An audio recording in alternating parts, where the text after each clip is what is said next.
Si Long ay kakakabit lang ng isang rebulto ng ginto na may bigat na daan-daang tonelada, hindi inaasahan, na dahil sa kapabayaan, nadulas at nahulog sa isang butas sa yelo. Gayunpaman, nung makarating siya ng ilang metro pababa, labis na nagulat, natuklasan nila na ang ilalim ng dagat ay puno ng napakahalagang ginto. Ngunit hindi ito ang tamang panahon para mag-isip pa tungkol sa ginto o mga alahas, dahil kailangan niyang makahanap ng butas upang mabilis na makalabas. Sinimulan niyang hampasin ang yelo ng malakas, ngunit sa kabila ng lahat ng kanyang pagsusumikap, walang bakas ng pagkabasag ng yelo. Bago pa mawala ng malay si Long, bigla na lamang lumangoy ang isang sturgeon malapit sa kanya. Dito siya biglang nakaramdam ng isang bagay. Kinuha niya ang buntot ng isda, sinundan ito at lumangoy patungo sa pasukan ng yungib. Kasabay noon, napansin ng lalaking nasa pampang ang paggalaw ng babae. Mabilis niyang hinayla ang pamingwit.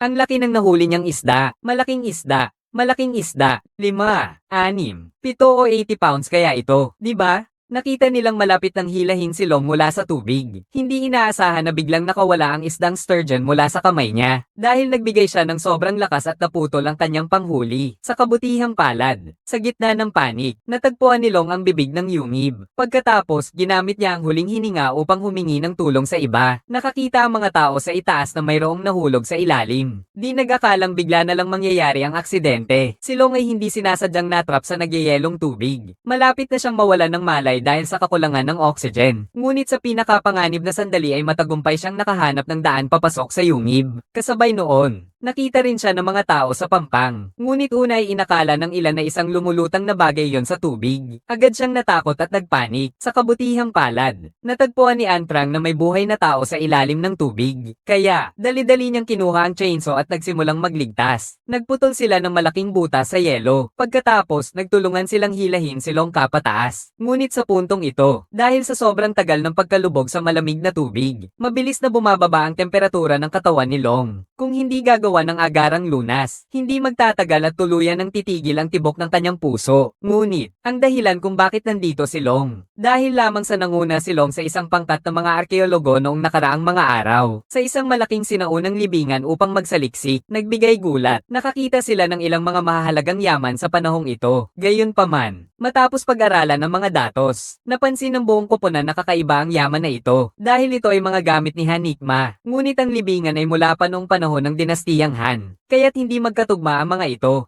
Dahil dito, maraming kakaibang pangyayari ang nangyari. Tuwing makikita ni Long ang kwintas na yon, paminsan-minsan, naiisip niya ang isang babae sa kanyang panaginip, at sa panaginip, ibinunyag sa kanya ng kalaban ng isang lihim. Pumunta raw siya sa isang misteryosong lugar. Noong una, hindi niya masyadong inisip. Inisip niyang baka dahil lang sa pagod sa trabaho. Gayunpaman, pagkatapos ng ilang panahon, napagtanto niyang hindi madali ang bagay na ito. Kaya't kinuha niya ang kwintas na may jade at pinuntahan ang may-ari. Umaasa siyang makakakuha siya ng karagdagang impormasyon mula sa kabilang panig. Hindi inaasahan nang ibalik ni Long ang kwintas na may jade. Biglang nagbago ang hitsura ng may-ari. At nalaman niyang hindi basta-basta ang kwintas na may jade na ito. Sinasabi na ang kasuotang ito ay isinusuot ng pinakamatandang leader ng mga Han. Hindi lamang siya may kakayahang makipag-usap sa mga patay sa panaginip, kundi pati na rin makakita ng mga Diyos sa langit. Agad na napansin ni Long ang isang bagay. Maliwanag na ang general ay unang tumanggi sa matiwasay na kamatayan sa mata. Ginamit ang kwintas na jade upang hilingin sa kanya na gawin ang isang bagay. Pagkatapos, may ilang tao na kinuha ang kanilang kagamitan at nagtungo patungo sa lumang libingan. Pagdating sa tinukoy na lugar, bigla nilang nakita ang mga bakas ng paa sa lupa. Nang mapansin na may taong naroroon dati, nagsabi si Long na mag-ingat ang lahat. Hindi nila inaasahan pagkasabing yon. Bigla na lang pumutok ang yelo sa ilalim ng kanilang mga paa. Isang grupo ng mga mananaliksik na dumating sa isang mapanganib na bahagi ng Arctic. Talagang ang nakakagulat. Biglang bumangga ang yelo sa ilalim ng aking mga paa sa susunod na segundo. Lahat ng hindi nakapag-react ay bumagsak ng diretso. Pagkatapos magpanik ng ilang segundo, tumigil ang lahat dahil sa shock. Ngunit nang makita nila, sila'y natakot. Isang napakalaking sinaunang libingan ang lumitaw sa harapan nila.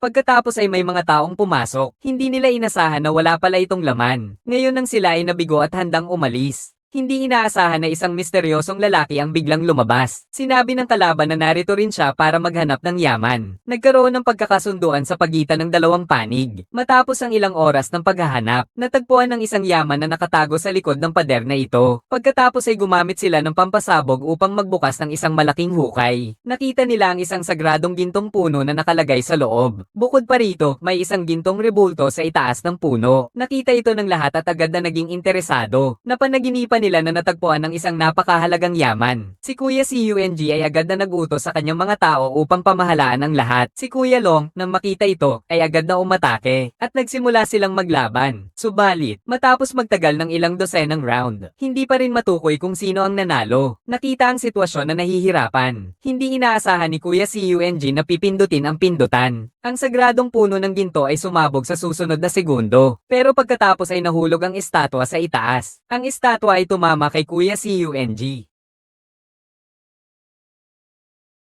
Pagpapalit ng eksena, si Kuya Trang, ang mangingisda, ay nakadiskubre sa huling sandali. Sa ganitong paraan lamang masasagip ang isang munting buhay na nasa panganib. Pagkatapos ay titipunin ni Long ang lahat ng alahas.